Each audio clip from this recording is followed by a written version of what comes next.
2 kolon or 10 points and a Levante what also do no one enso our 9 points munsem me de ema osikare 99.7 so Roman 10 times so pichi chine say and na kwaye Kylian Mbappe Loten Robert Roma de Tono Robert Seston goes Robert Lewandowski Robert Edma FC Barcelona Robert 8 goes Sama Vidat Morege Robert Roma Mallorca Robert 8 goes Ferran Torres Robert FC Barcelona Robert 8 goes Julian Alvarez Atletico de Madrid Robert 7 goals me Patrick Young Robert Levante Robert 6 goals Sama Alberto Molero Robert Villarreal Robert 6 goals me Patrick Chuko Hernandez Edma Robert Testimonial Robert 5 goals Boya Eliasas Robert Herman Celta Vigo Robert 5 goals me Patrick Permeya Robert Moboko Inter Espanyol one so about 5 goals in Roman 10 times Coach Italy Italian Calcio Siriano Monday 14 year Roma Yamia Tumene Manchester me Patrick Roma Mapai Stadium ne tennis Sassuolo tumno wamo any association catch Fiorentina at the Pimso 2 p.m. exactly na match na eba Roma enso Giuseppe Meazza San Siro Inter Milan Benevento Nerazzurri ene 5 p.m. ene wamo any Como Francesco Fabregas Sola tumno ene ko shadia bane Helen Verona watna fini Atalanta Bergamo ene 7:45 exactly na sa game no ene so aba Roma yami atuma da chana match so no be betimi atoja Roma Cremonese wamo ene leche bebo 11:30 nyami atuma da chana na game no eteja me patro Cagliari tumuno eno 2 p.m. exactly wamo ene AS Roma shadia bane 5 p.m. no Lazio wamo ene Bologna ebebo the last game the big game no eteja me patro 7:45 for that chana Società Sportiva Calcio Napoli one Juventus Bianconeri ebe shadia bomo nyami atuma Monday no Manchester 3 me patro 2 p.m. exactly Pisa wamo ene Parma shadia bane Roma Blue Nege Stadium Udine Calcio wamo ene Genoa eno 5 p.m. exactly na sa game no atida teja last match baba Monday no Roma enso me patro yetem in the stadio near tennis Olimpico Grande Torino wame fanti jase Torino timono wamo any AC Milan ene bebo ene 7:45 Monday na bekoja na league log no he say AC Milan wamo 28 points Napoli or 28 Inter or 27 Roma wamo ene tosu 9 wamo 27 points Como tino wamo bomote near tennis Francesco Fabregas Sola ni timono wamo ene tosu num wamo 24 Juventus so and so 23 points Roman 10 tamasio near Origin Sene City League log na say 18 position and a Pisa 10 points Fiorentina watoso dunkono or 6 points Samahalan Verona wono enaya bochi wasio wono 6 points Munsemedema wo je Roma Capo Cannoniere top scorers ni say any city Lautaro Avia Martinez ball Edma Inter Milan Benevento Nerazzurri or 6 goals Sama Riccardo Osoreye wono ebo Edma Bologna wabo 6 goals Nico pass ball Edma Como wabo 5 goals Sama Christian Metpolise kobo Edma AC Milan wabo 5 goals Rafael Leao wabo domo ko Inter Milan wabo 5 goals Hakan Chahanolo wabo dema Inter Milan Benevento Nerazzurri wono sabo 5 goals Andre Frank Zambo Anguissa wabo dema Napoli wabo 4 goals Domenico Barenti wabo dema Sassuolo wabo 4 goals Sama Federico Bonazzoli wabo dema Cremonese wabo 4 goals Sama Angie Bonye wabo dema Inter Milan wono sabo 4 goals Roman 10 times Germany yankoshe powerful Bundesliga nwa one match to the toja my so 5 timno fi e mewa arena Borussia Mönchengladbach e ko chombo me kabako wa montumi enta Brentford Dede da Costa wabo ongo mane ko ya rosamo etuma my so 5 timno abra Borussia Mönchengladbach ka chomo abo me kabako wa montumi anko tinya mi atumene Bundesliga Monday 13 12 so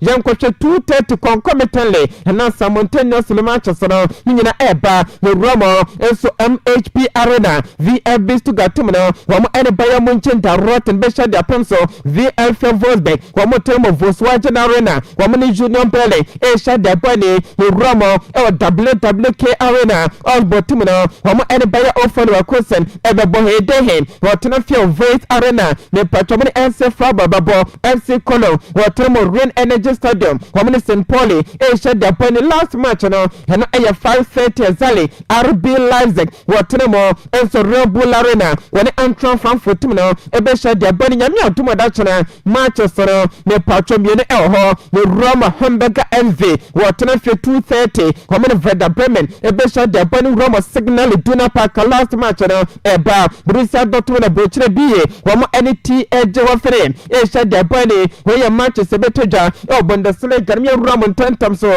ne patro league log no Bayern Munich after 12 matches no or 34 points RB Leipzig wɔtɔ so mmienu or 26 points ama Borussia Dortmund team no wɔn na tɔ so mmiɛnsa wɔn 25 ne patro Bayer Leverkusen wɔtɔ so 9 or 23 points mu nsɛm yɛ dema Roma ntantam so aseɛ hɔ wɔn ya ɔgye no league log no aseɛ ne sɛ ne sitiɛ relegation playoffs no ne patro yɛ dɛrɛm wɔn tɔ so dunsia or 8 points Sasso and a St Pauli or Tosso Dunso or 7 points some minds of 5 to Nafidi Neman Koye and from my minds of 5 back across say 1 more hour 6 points some higher botchy and so our legal gonna ask you per 18 position and a minds of 5 1 more enter young rum our kick at Jacka Conona the patro top scorers in the sun in Germany 1 more friend near tennis Harry Edward Kane Robo and my Bayern Munchen the rotten the various about 14 goals I'm a crash and team and Jonathan Yada back Wabo Edwabo quality Eintracht Frankfurt Wabo 8 goals Luis Diaz Wabo Dima Bayern Wabo 7 goals Haris Tabakovic Wabo Edma Borussia Mönchengladbach Wabo 7 goals Dennis Undaf Wabo Dima VfB Stuttgart Wabo 7 goals Michael Olis Wabo Edma Bayern Wabo 6 goals Fisnik Aslani Wabo Dima Tia Jowafene Wabo also about 5 goals Semusem Yedi Emamo Me Pacho Christoph Buangatuna Wabo Dima RB Leipzig Wabo 5 goals Said El Mala wabo Edmbo Quality FC Cologne wabo 5 goals Said Gourassi wabo Dima Borussia Dortmund wabo 5 goals Roma and 10 times of France and Costa League and no matches mieno etidi teja edibe weekend na no mamen fantu animo SS Star Breakthrough no wotena fe kwachi AS Monaco e bone kabako wantumi ante Kamori Dumbia wona bo doli godema Star Breakthrough no aba Monaco Paul Billy Pobani team no wamantumi ankwante Lilo Olympic Sporting Club omutena fie wamo kwache kabako peo na so bobo ko ni dade Marseille wamo so ntumi ankwante kracha ni dade FN Mbappe bi aketwa no wona bo doli go no yade Mali Olympic Sporting Club team no ye wura tantam so Monday 15 no ni atie ni na mi atumene ne patro 3 matches so ho Nantes team no wotena fie e was start La Bonjour wamo ene bobo ko ni dade RC Lens e sha de Bani Roma o Toulouse Stadium amen fantu wani ma ese Toulouse FC wamo ene stroba babo ene 8 p.m. Ezali Paris Saint-Germain Ezali 85 Ezali wotena fie Parc des Princes wamo Star René ebe sha de Bani we ya matches neba sunyame atuma dachana Frank Eno to aso OGC nisi watena fie ne patomne ojebo bokono e shade bani 2 p.m. Ezali na sama chono ba le have team no watena mo start la Ocean ne pato wamo edebo bokoni team ensere Paris FC ebe shade apemso 4:15 Ezali sabre krona oze wabetena fie na fomne Met FC e shade bani Lorraine watena fie last match no dachona ene 7:45 Ezali wamo Olympic Lyonnais and the Bonto Olympic Lyonnais be Ramna fe wole Lorraine akosha dia bani je Ram tantam league log no e mayire samenta e dama some of the clubs na RC Lens so na secretary konkon e 31 points in the crown na one the crowd matches no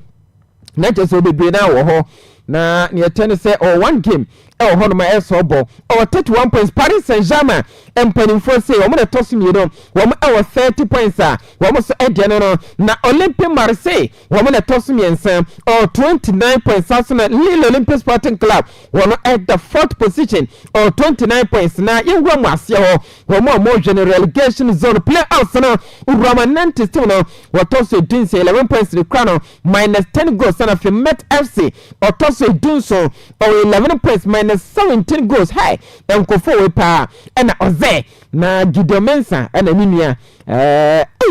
Elisha usomutum no oze wo masan chanhwe wo mo etoso digmotwe wɔn ɛwɔ 9 points minus 12 goals nti ɛna ɛde kakra ne yɛnkura mu top scorers no yankɔhwɛ mu ɔma gya tuma ɔmo toto ntena as seasons and sevens side ma wɔbɔ various clubs rama Mason Greenwood wɔbɔ dema Marseille wɔbɔ 10 goals sama Joaquin Panichelli wɔbɔ Edmond Strobo team no wɔbɔ 9 goals Esteban Lupol wɔbɔ Edmond Bobo Kwani Dennis Tarone wɔbɔ 8 goals Asuna Roman Del Castillo wɔbɔ dema Star Break team no wɔbɔ 6 goals Sofiane Diop wɔbɔ Edmond Oji Sinisi wɔbɔ 6 goals sama England me Patrick Kebal wɔbɔ Bobo Kwani Dennis Paris FC wɔbɔ 6 goals Pierre-Emerick Emiliano François Aubameyang me Patrick Marseille wɔbɔ 5 goals in the time of Bradley Bacola Paris Saint away the voice Emra one game to the toja na me mfanto anymore ɛsɛ Elzeshua wɔn ɛtena fema Groningen ɛkɔtɔmbɔ bɛka miena wɔn ntumi ankwankwate Monday 15 nyame atomene matches ne pina ho yɛn mfanto anymore ɛsɛ Herenveen wɔn ɛtena fie 3:30 Zali wɔn ɛne Felix Sports Vararenga and Doven yɛtwa ne tia ɛka ne PSV and Doven ɛbɛhyɛ de abɔne ɛna saa match ne ba me patro 5:45 no for China Citat wɔn ɛne Ajax Amsterdam ɛbɛhyɛ de abɔne Heracles Amelo wɔn so 7 PM Zali wɔn ɛne Telstar Ebebo fair no team no and 8 PM Zali wamo any pex wele ebe shadi abane ye ramu nyami atuma that na Dutch away the voice matches no to so me patro 11:15 Zali FC Ultra team no wamo FC 20 Enskere ebe shadi abane AZ Takma 1:30 wamo any go ahead Eagles ebebo me patro Volendam wamo so 1:30 wamo any neck Nemagen ebe shadi apemso Sparta Rotara nyami atuma that na eno eye 3:45 for Zali wamo ene na brother ebe share the body ye ramon 10 times Dutch away the voice no ne tennis league logoro esro ho PNV and Doven wamo de kan wamo 37 points fire no team no watos mi no wamo 31 nak Nemagen wamo etos mi ensan wamo 24 AZ Takma wamo na toso 9 wamo 24 points ama aya Samsara panin 4 pass enema nkoye mfama panin toto ne tennis wamo 23 points wamo etos enemo ye ramon 10 times asia ho nya origine 16 position Heracles Amelo or 13 points nak brother watoso dunso or 12 points ama Telstar wamo na toso dunwache wamo 10 points ye ramo top scorers no say that one shishene city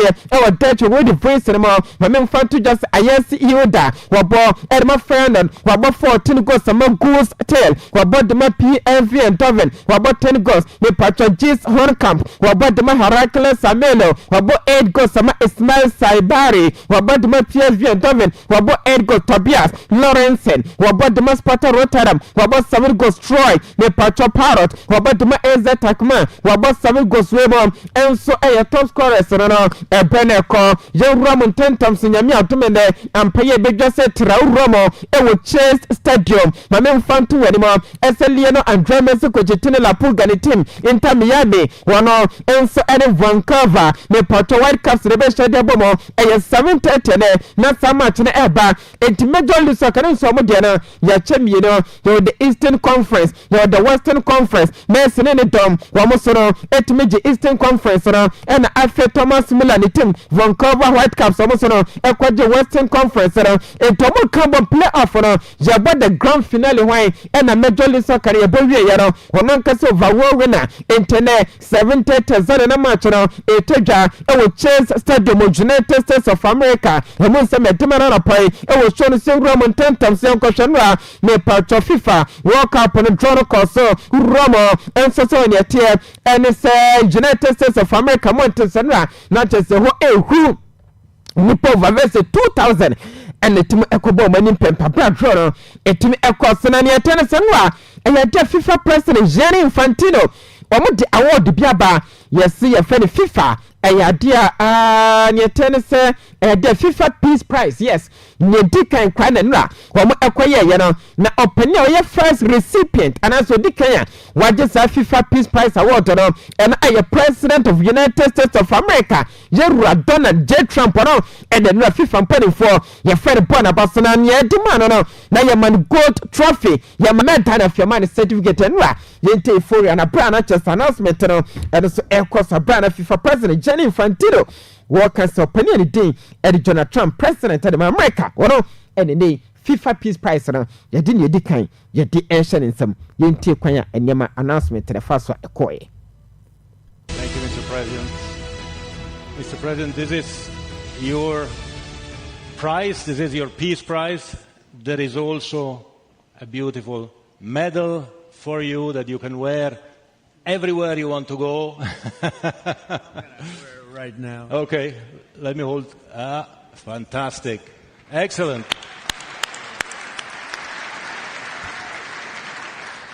And you will receive also, of course, a certificate which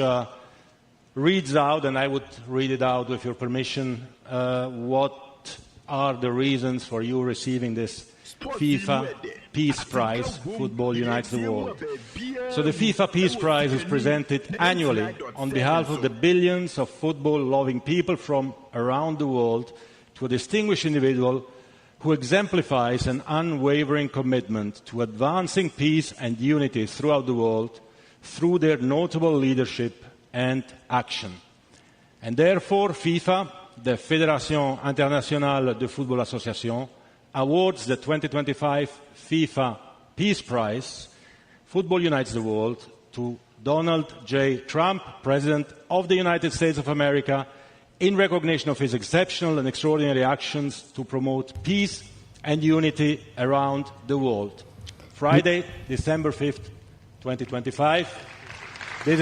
War and way an announcement to the Queen and say, they open any dead Donald Trump on Wabua, or Massum G. Abaria Fanagina, and a name temp and 14 of Saturday, may patch the maiden, the idea FIFA Peace Prize, and I said him open any day, Eddie Donald J. Trump on your president, the United States of America, or Panini Shamed Dano say, at the Arcono, at the F. Papa Penra, not just a medal than a company trophy, and your gold trophy, and not just a Yassina, and Sana Cowboy in Yano, Jem Pausum Jones Samenra. Yes, open any dead Donald Trump on the yes and then ni speech no penny did to just no crap was me and Sandra. Nanya Papa person penny for Jumadia Waye, as the Bias and Jabba baby as an day, and penny for the creature is only sentiment. Homoko was a name, was save a lot of lives or some millions of lives, and no Donald Trump on any penny for Homotimense will Congo, Rumbo, India, and Pakistan, and any intervention among Kofan and Kilko on the name, United Me by Reno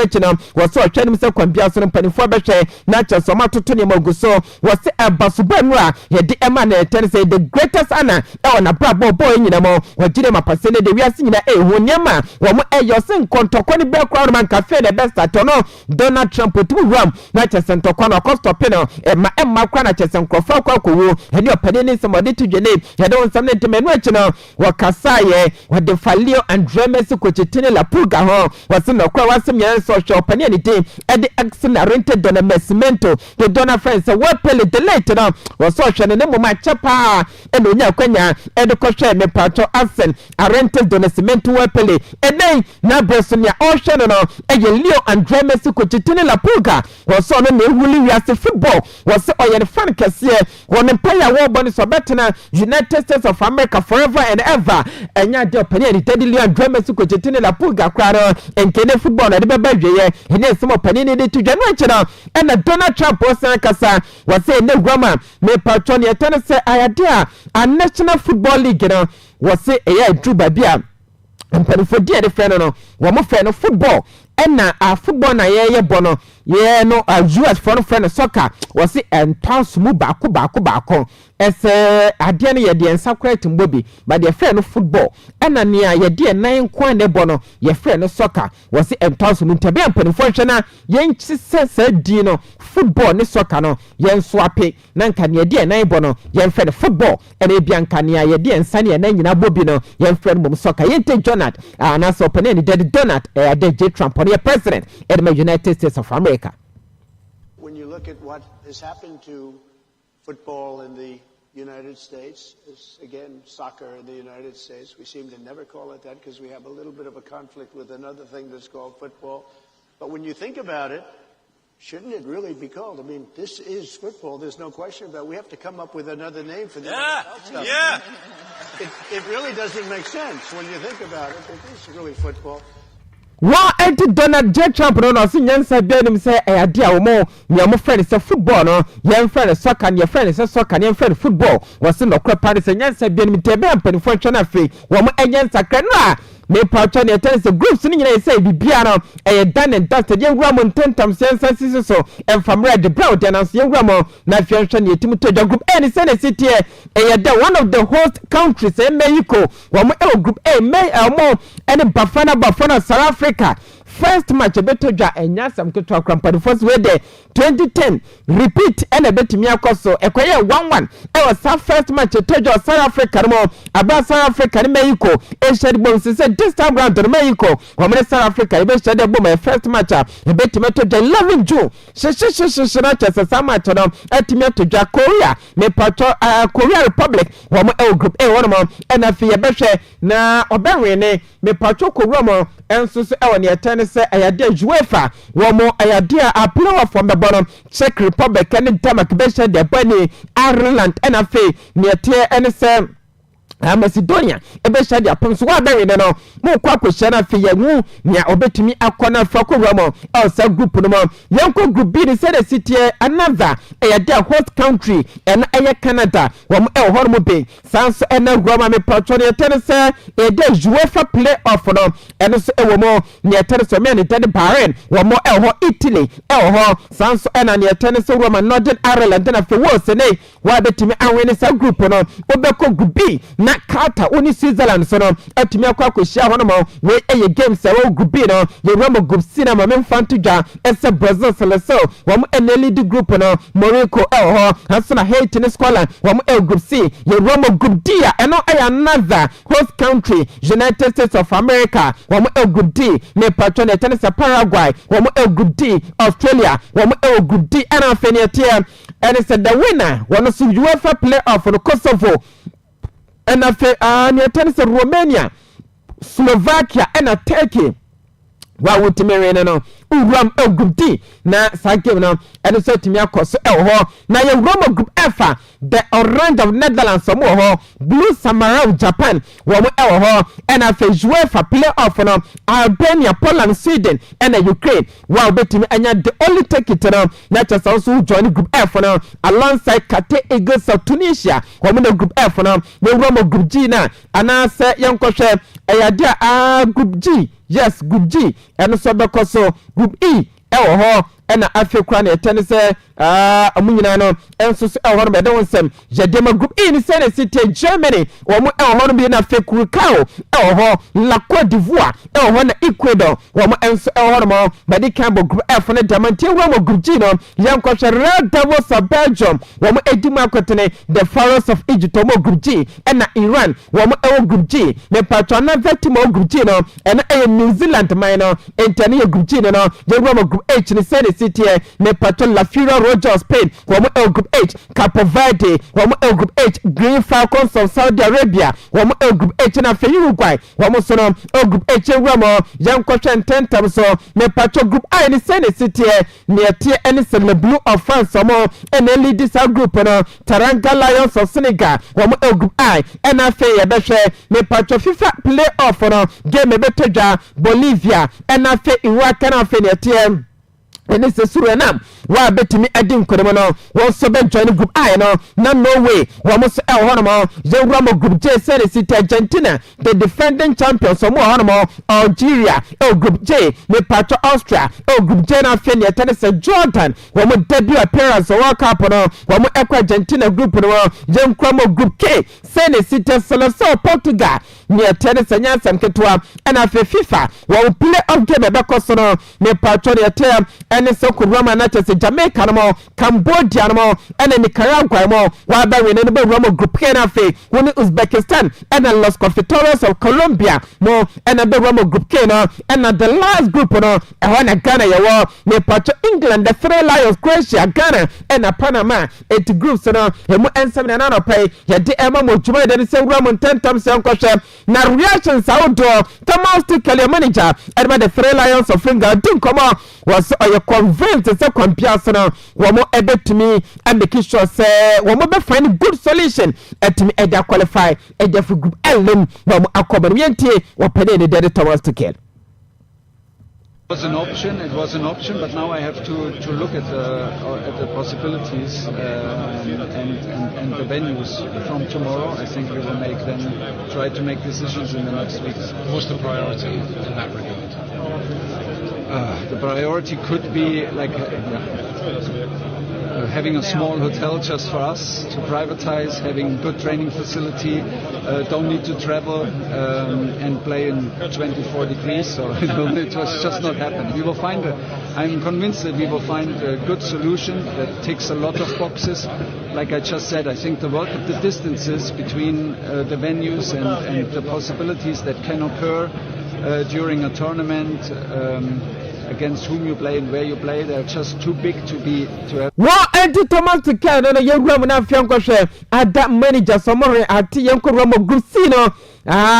country Bako Coho, and no air scholar, the manager, your friend says Steve Clark on the Sabon Como. Now, Steve Clark and some more Kenyan, so Jim Pass a group, no, a Yanessa at the Mascoland mine, Yento Panino. Yeah, I think it's a good draw. I was pleased. One of the things I had in my head was don't draw another European side. So we've got 3 good sides for 3 different continents of the world, and that's what the World Cup's all about. So now looking forward to it. You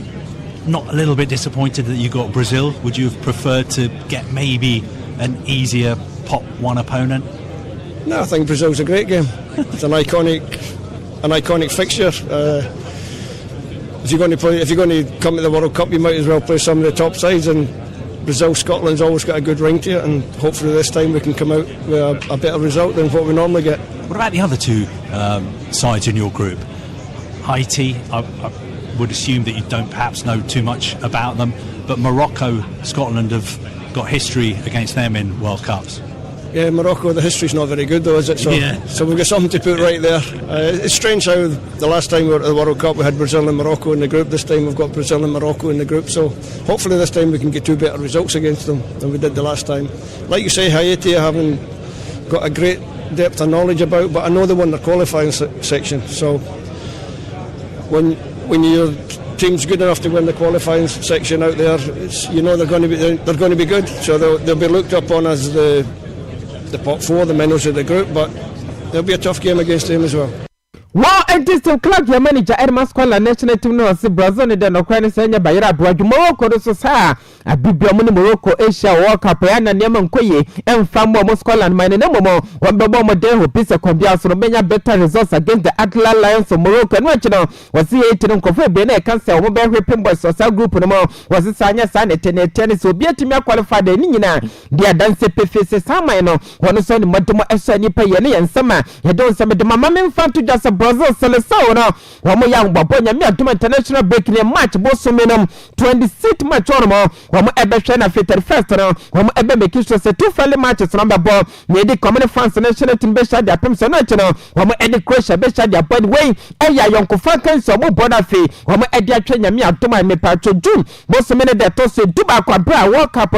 best of 2 United States of America, Canada, and I feel my econo, I am penning French, Shomoye, and Demonstrated so Brazil, Roman African. Don't call on Soloti Kaleto. You could be sad about the group, no, no, no, crowd, seminary, so born in the Jamapan, the other countries, you know, at Morocco, Scotland, and Haiti, and Topanelli, the Don Calan Soloti manager, at Master so Brazil. We respect Morocco, we respect Scotland, and we respect Haiti too. Playing against Haiti, what is that group as Brazil? What comes to your mind? I think it's nice to play against Haiti. I think Brazil played a friendly game when Haiti had problem, and so we respect Morocco, we respect Scotland, and we respect Haiti too. They did a great result. They did fantastic in the World Cup. They have a fantastic manager, and so it will be difficult. What do you think about Morocco? Morocco has recently reached the semi-final of the World Cup. Does it make it the most dangerous in the group? Yes, most dangerous team, of course. They play. What Eddie Duncan Charlatan and Central for Bia Peso Bisana Sound as Morocco de Diamasa will be no respect to be one single out country by Quebec on it than Modimono and sending the China young Quaso Binano and Modimoson and Central for San Bisano, a banana Dasawa Santo Jr. esene menensa kamia se wa exercise bin prede sapani atompo anu anyam no o hwehwe no Brazil national team nya de hu no na crash no star wo beba na so ntumi ma na Don Carlo Ancelotti se onim de nte nei munyina no santrofo bia no ense interest no name asem no so ti ase esense kwambia so name ne de we din kase owi ase football mo ene wo kan da tro bia se kwambia so name na me eya adoma yenhye no so say ye December na World Cup in June na nyame adom na June bosome no in May wakwa na so squad na se name e deserve so kwa wode ne be gramobe ekoba se no ho eden na obo better and so no all the same level with the players and so fam na was why not the name that Silva Santo Junior so World Cup no wode ne be kodo mo ni nyina ne se name ne modumo ne betre enye ni dini keke no no me pato Don Carlo Ancelotti be so na fi one name na ba ne modumo ne ense ne eni opani ni somebody General Roberto Carlos Okaniye shot ra wonu timu puma shot the free goal post over ne sakoto atena na eno Roberto Carlos ne nsemo kan tiawa waso wani aje ese no pani ni day enso de Don Carlo Ancelotti Caleto wono ene manager eduma Brazil national to jide monimo eso pani no kwa ye adwuma edema de Seleção Portugal Romelu Scaloni wani opade kese la Abisales of Argentina wono ene eye coacha the last me patron e tennis World Cup no wadi omo ekoye wajide mapase group amakotomo no womo ne Algeria womo ene Austria womo ene Jordan no sin no kwa wasem nyina ne se abra ne ye best ate yeyi boss no na wono Lionel Scaloni wasema nervous kakra no wo airplane no hwan ena ne kwa kwahia no wase enya asem kotokwe sanso jide mapase World Cup no yeni eni easy opponent bia wo mo obi a wanya kwanya eso be se ka World Cup no no kware se ne motomo so ni wajire mapase ne danya dia wo mo ebe take obi for granted ya ka se country where the was sunny ade was Algeria woman a strong team when in perfect Algeria woman in fact omo youth system no woman etimu produce players the Fidi France national team no Algeria ba pasene de woman do man sunny Austria woman enya great qualifying campaign Algeria ba pasomo ebe tough opponent Samson and Yatense Jordan as a way of first timer woman eba World Cup no enkofan shede ni mo sa na so wan hwe ya woman ebe timi atwafufuo edafo echebe wa wanu mo ye betimi abosuli ya bra wonye bolege entomani da wasa abo wo wajire wapase World Cup no wo ebe mo match after match enya dia wo soro ebe make sure say kwanda we titim bia enya sebo pani ni dem enso so ere me patro Roma na cheso pani ni dem enso so ere me patro Lionel Scaloni manager edima le Abisales of Argentina wadi tuja ye Roman tentam so ye nkonkoshe Roberto Martinez wona e manager de Seleção Portugal yekodi sane se Cristiano Ronaldo dos Santos Aveiro CR7 wapani no World Cup no beko bia na eno se sape Ronaldo seven previous okrap makura na World Cup no wabeko akobo edi amade Seleção of Portugal yento opene ni Teddy Roberto Martinez. Profesor, ¿están a la espera de una posible revocación o revaluación de la sanción de Cristiano Ronaldo? ¿Esto se está tratando de tramitar para que él pueda estar en los partidos? No, ya el Comité de Disciplina de FIFA ya se reunió y ya tenemos nosotros hicimos nuestro trabajo, presentamos un poco todos los...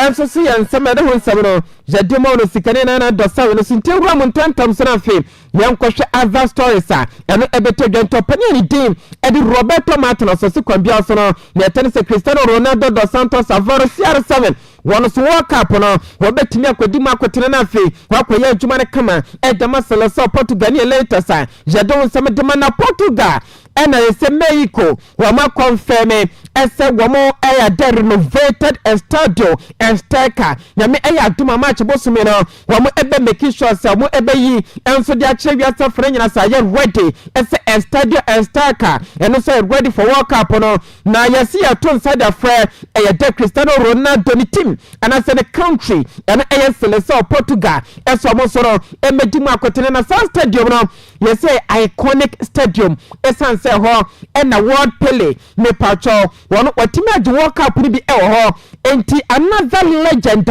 watimi age world cup ni bi ho Diego Armando Maradona Franco the late sample for me wo legends iconic figure so world cup no that stadium and Azteca stadium no ho wo timi age world cup ni bi ene seleção Portugal wo ebekona fe wo ne tricolor of Mexico akwaboy ko vacancy et Ronaldo benya kwanya na cha soro asia kan e Azteca stadium and latest eba na ne tennis group ne diamasa se no se country si wo biatimi e win ni group no e top ni group no na okọ nanima e likely se quarter finals je benya parents anu e hye enso e ho et parents no so biatimi win ni group no not so biatimi akọ nanima akọ round of 32 no akọ quarter finals yes e betimi asa parents e wom me patro fans e betimi abo Netherlands Spain La Fira Roja no wo e betimi abo Reda so Belgium Senegal Brazil wo betimi akobo England ana me patro match na de wo beba no eni Argentina Portugal maybe ankohwe se ye the injury time be 4 minutes atoso na ebi Ronaldo twatena ba ko hey tim sanka asam na ye critical ana se bia 90 plus something na aka 1 minute ba ni se Messi ko twatena and no one that say asam ke se timi asitiri sa the tournament we ya hwanu mu se sa game no eseno betimi abaso so bia timi akwalifa kwananima ene later seba je ruam ne yankwohwe me patro FIFA World Cup mpanifa confirm se trophy da screen se nyame ya wadomina timi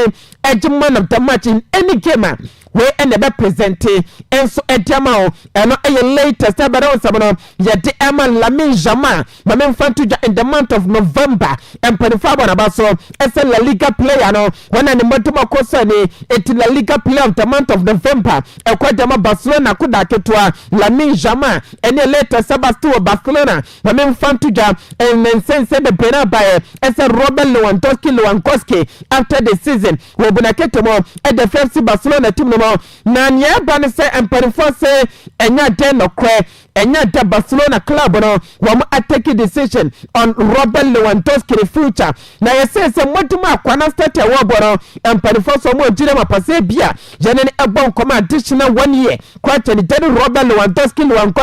wo betimi atena na Chelsea standard contract no e de ma FC Barcelona team no ene later seba na Barcelona sporting director ya fene Anderson Luis de Sousa Deco ono ene akwa bisana basani senyemi atuma January wo betimi aye eno se no krapa ne se sabre wo men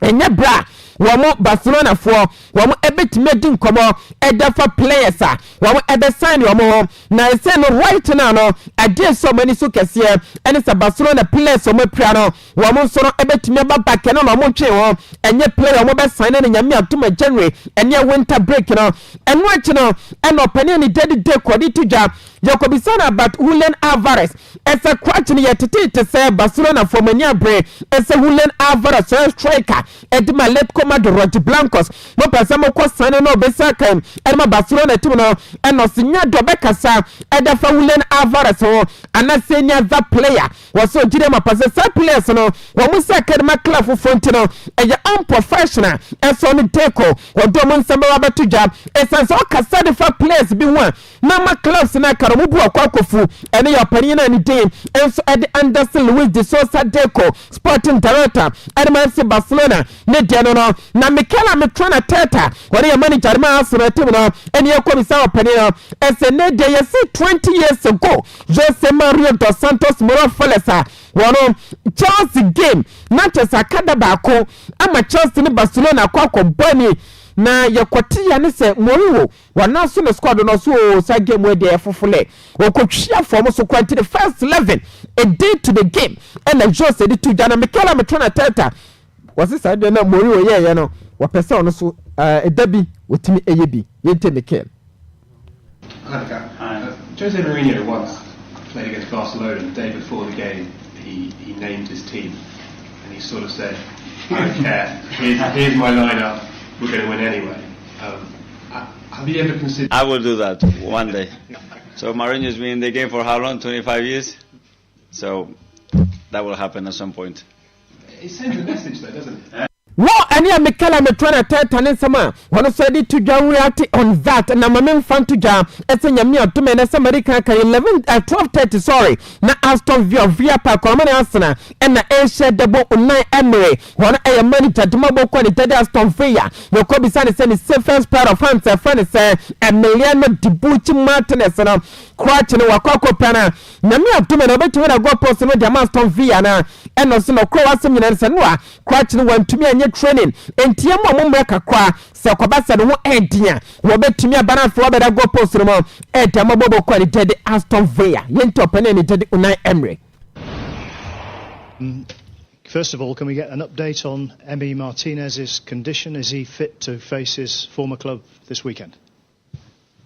Good afternoon. We will train this afternoon, and he didn't train yesterday, but it's very important for him how he's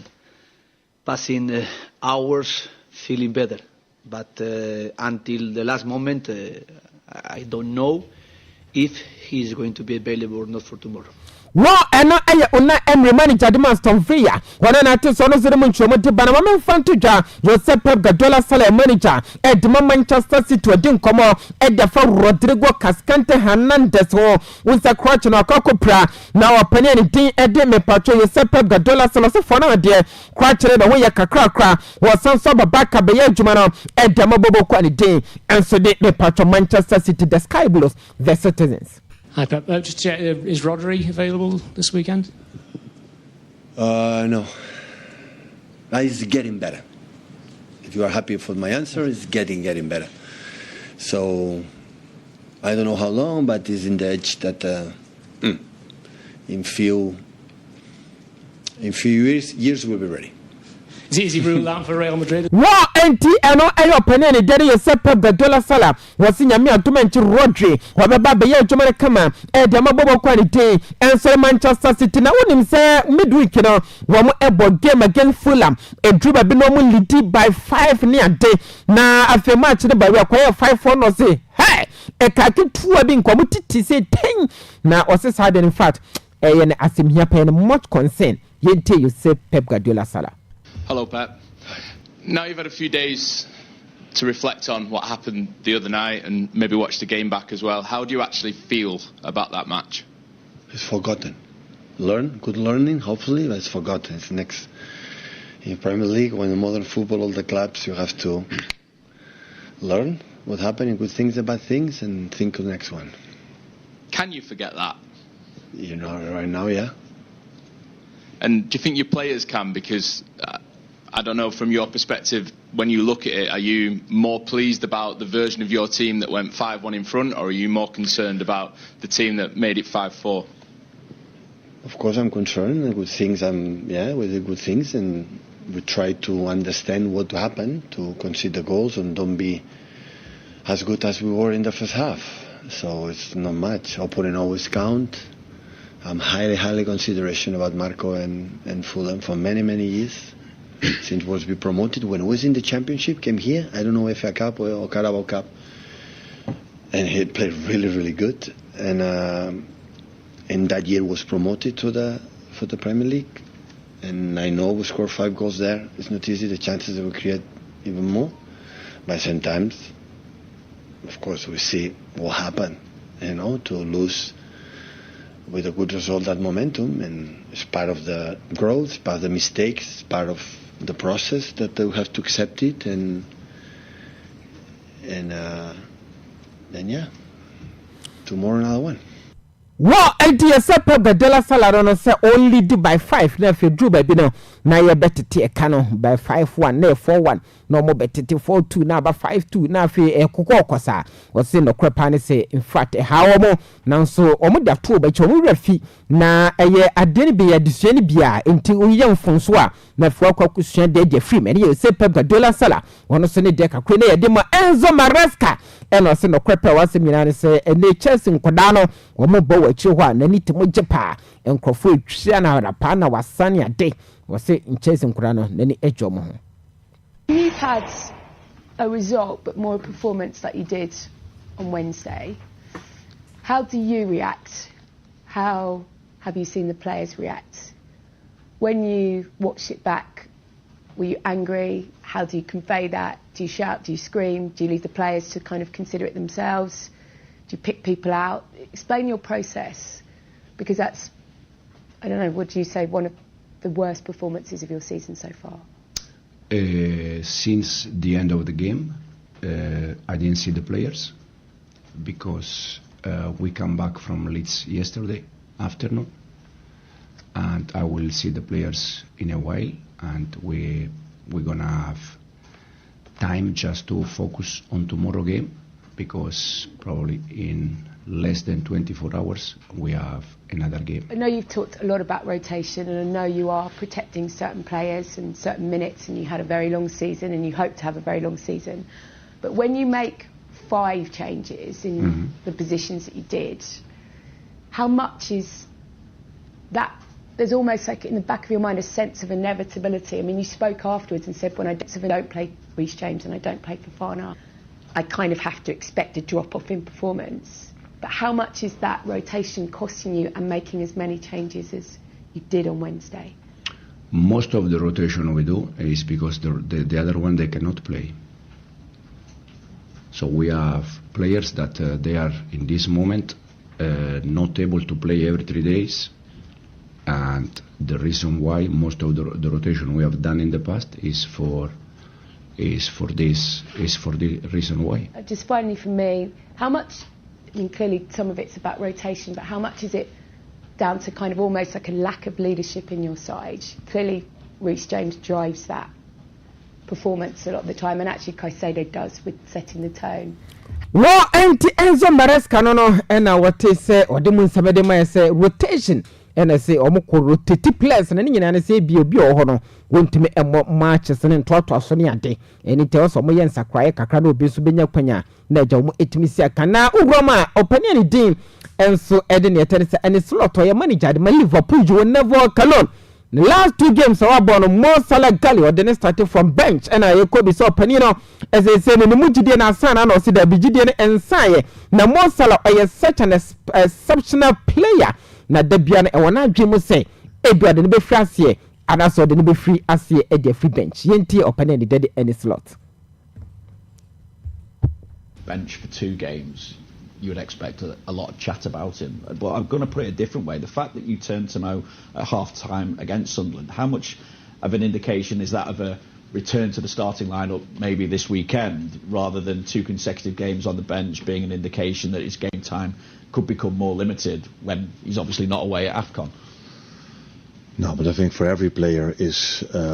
in my mind to start a game of football, because we have so many good players, and Mo has been such an exceptional player for us. So he's always,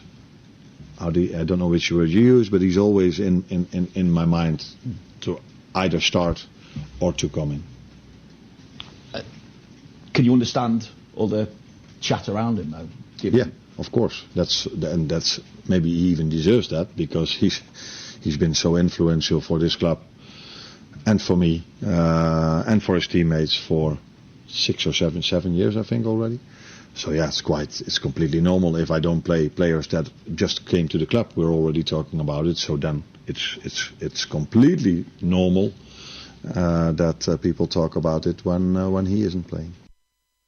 War anti any slot na Kwabimanu want see a player say Academy Manchester United said once a children na jiba bia yes opinion din Eddie Robin Felipe Amar Marquez o man kwanya mani second from Manchester United and na United for a teso wo bo hia midfield oba be ya adwuma na opinion din Eddie Robin Amar wa ma Kwabimanu amama nkofo be din atam yes Academy na kame say one shada emmo chitai bia so mubenya awehemu eso mubesi Academy Manchester United no say no kwe es Academy for so munya kwanya de now so no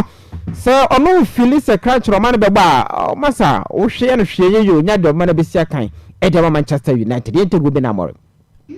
you understand why we ask about Cobra? Because he's homegrown? Yes, of course. Of course I understand, and my job is to answer, but I'm trying to answer always the same thing, and you ask me always the same thing. I understand what you are saying. You love Kobe. He starts for England, but that doesn't mean that I need to put Kobe when I feel that I shouldn't put Kobe. So it's my decision. I feel, though, that for all you say about the academy, that you don't actually trust the academy. Why? Because you never pick any players. Any players we have Kobe Mino. Well, Lacey. But Lacey in different